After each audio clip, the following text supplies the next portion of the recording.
గతేడాది ఆగస్టులోనే జాబ్ క్యాలెండర్ను ప్రకటించింది రాష్ట్ర సర్కార్.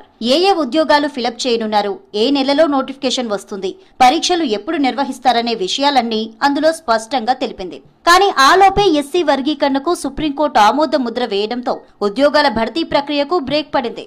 ఎస్సీ కులాల్లోని ఆర్థిక సామాజిక పరిస్థితుల మేరకు ఆయా కులాలకు రిజర్వేషన్లు ఫైనల్ చేసిన తర్వాతే కొత్త నోటిఫికేషన్లు ఇవ్వాలని ప్రభుత్వం భావించింది. ఆలస్యం చేయకుండా జ్యుడిషియల్ కమిషన్ ఏర్పాటు చేసింది. ఆ కమిషన్ ఇచ్చిన సిఫార్సుల మేరకు వర్గీకరణ ప్రాసెస్ కంప్లీట్ చేసి దానిని అసెంబ్లీలో పెట్టి ఆమోదం తీసుకుంది. ఆ బిల్లు గవర్నర్ సంతకం కోసం రాజ్ భవన్ కు పంపించారు. 2-3 రోజుల్లో గవర్నర్ ఆమోదించి ప్రభుత్వానికి పంపనున్నట్లు సమాచారం.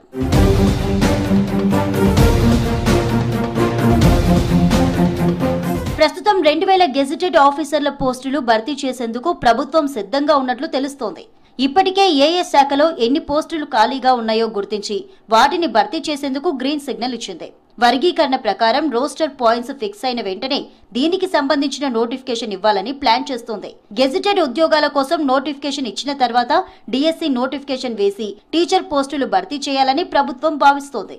ఈ సంవత్సరం 5000 పోస్టులు ఖాళీగా ఉంటాయని ప్రభుత్వ వర్గాల అంచనా.